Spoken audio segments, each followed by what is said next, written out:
So ayan guys, so magandang buhay po Pilipinas, magandang buhay po Luzon, Visayas, Mindanao at sa buong mundo mga kasyawing. So for today's video mga kasyawing ay meron po tayong video na panonoorin po, no? Nanggaling po kay Attorney Lian Marquez mga kasyawing, na kung saan ay mga kaso po na hindi na po dumadaan sa barangay mga kasyawing. So bago natin panoorin itong video mga kasyawing ay don't forget to like, share, comment down below mga kasyawing upang makita po natin ang inyong mga komento at reaction po tungkol dito, no? At don't forget to subscribe. So narito po, panoorin po natin ito upang madagdagan po ang ating kaalam sa barangay mga kasyawing. So panoorin na po natin ito, huwag na natin patagalin. Sa video na po ito ay pag-aaralan natin kung ano ba yung mga kaso na hindi na kailangan dumaan sa barangay para magkaroon ng conciliation, at pwede na itong diretso i-file sa court na wala nang tinatawag na certification to file action. So ngayon, pag-usapan na po natin ano ba yung mga kaso na hindi na kailangan dumaan sa barangay. Under Section 408 ng local government, sinasabi, number 1, where one party is the government or any subdivision or instrumentality thereof. Ibig sabihin, kung ang nireklamo ay isang government agency, like for example, nireklamo mo mismo yung barangay na kung saan ka naka-reside. So hindi mo na kailangan talaga pumunta sa barangay, pwede ka nang diretso mag-file ng case sa korte. Kapag yung DPWH, like for example, sa paggawa nila ng daan, somehow nakapag-commit sila ng offenses or damage sa'yo, so hindi mo na kailangan pumunta sa barangay, pwede mo na direkta sa court. Pangalawa ay where one party is a public officer or employee and the dispute relate to the performance of his official functions. So balik tayo sa una. Dati barangay or yung barangay mismo. Ngayon, kung ang nirereklamo mo ay yung barangay captain, kung paano niya pinapatupad yung batas sa inyo, so in relation to the performance of his function, hindi mo na rin kailangan pumunta sa barangay. So hindi lang to dahil sa mga kapitan or kagawad, pwede rin to sa ibang officer, public employees. Like for example, nagkaroon ka ng reklamo sa PNP, so in the performance of their official function, so pwede mo na rin i-file directly sa court or kung ano pa yung mga ibang ahensya na pwede mong pag-file ng kaso na yan. Pangatlo ay where the offenses is punishable by imprisonment exceeding 1 year or a fine exceeding 5,000 pesos. So malinaw na kapag ang isang kaso ay may kaukulang parusa na hihigit sa 1 taon o may penalty na hihigit sa 5,000 piso, ay pwede mo na rin diretso i-file sa court, hindi na kailangan ng barangay.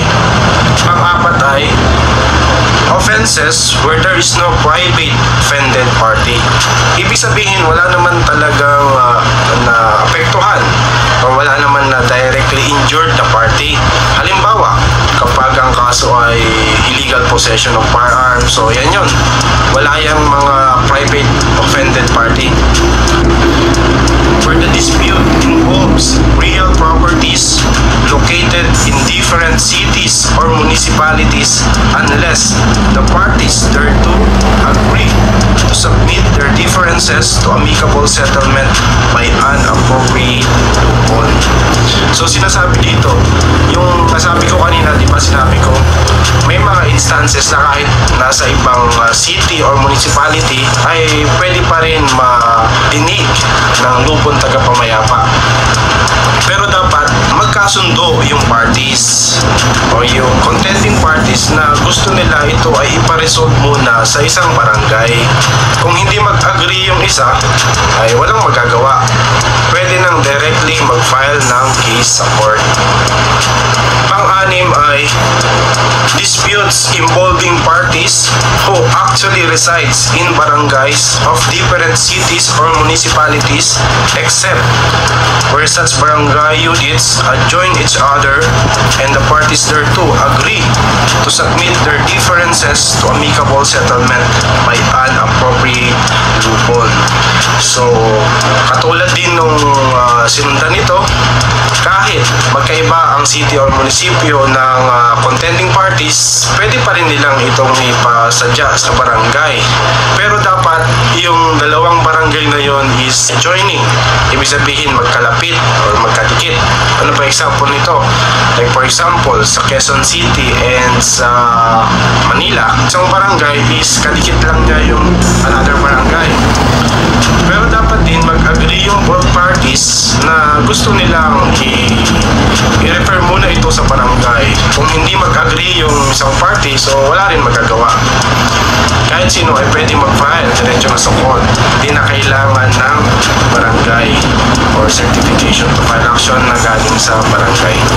Pang-pito ay such other cases of disputes which the President may determine in the interest of justice or upon the recommendation of the Secretary of Justice. So ito medyo malawak na to. So kasi minsan yung mga alitan sa barangay, so maliliit lang yan. Pero kung yung kaso, like for example, may kaso na outside na talaga ng jurisdiction ng court or talagang magkaiba sila ng cities or municipalities, but then the President or the Secretary of Justice sinabi, hindi mo na, kailangan mo na itong i-file sa barangay. Magkasundo muna sila or magkaroon ng confrontation muna before mag-file sa court. So in the interest of justice, pwedeng gawin yun ng Presidente o ng Secretary of Justice. Bukod sa mga nabanggit na under local government code, so ano pa ba yung mga ibang mga kaso na hindi na kailangan dumaan sa barangay or hindi na kailangan ng conciliation before mag-file ng case sa court?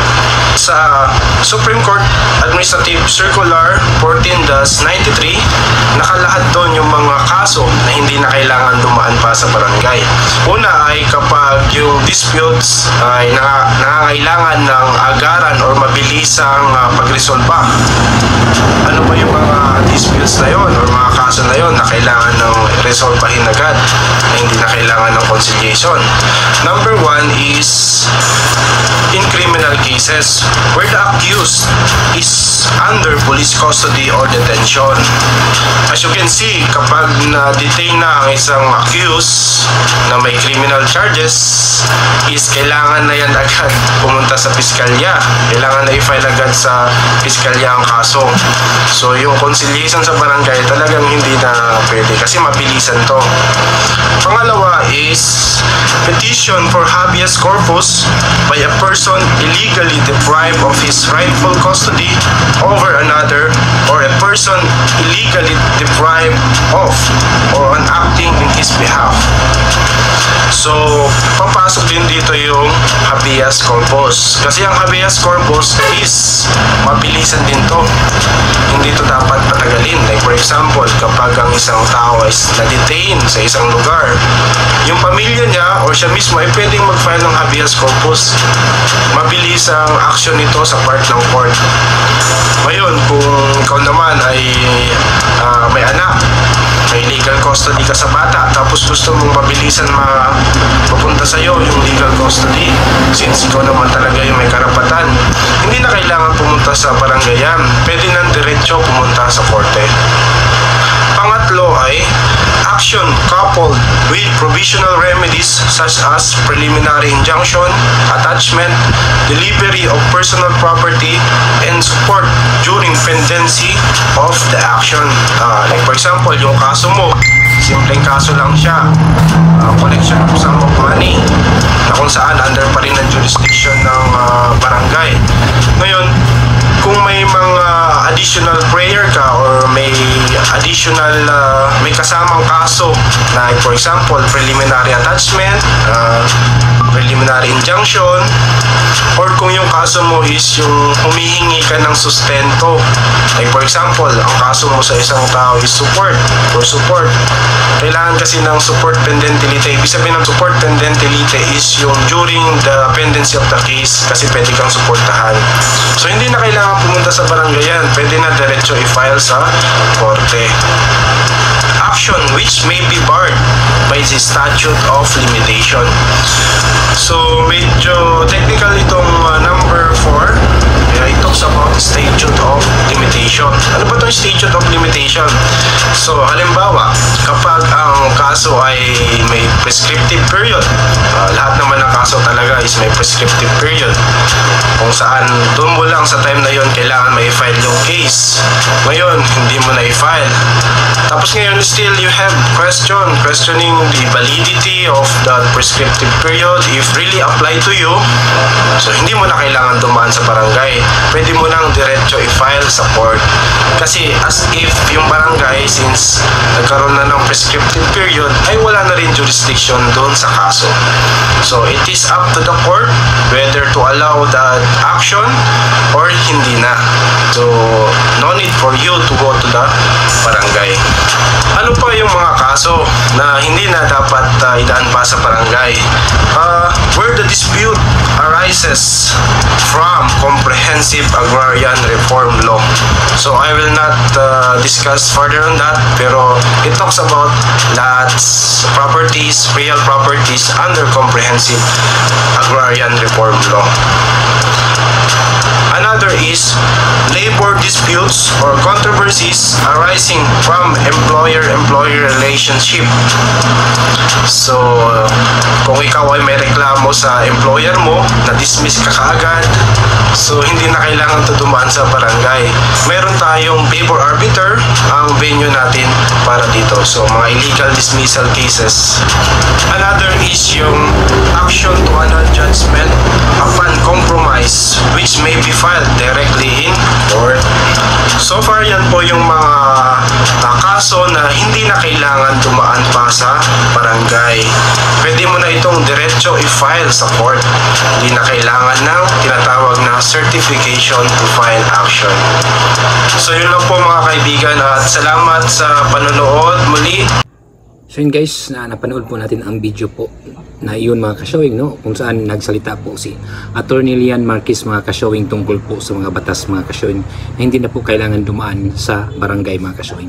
So don't forget to like, share, and comment down below mga ka-showing upang makita po natin at mabasa po natin yung komento at reaction mga ka-showing. And don't forget to subscribe. Ayan mga ka-showing, thank you for watching.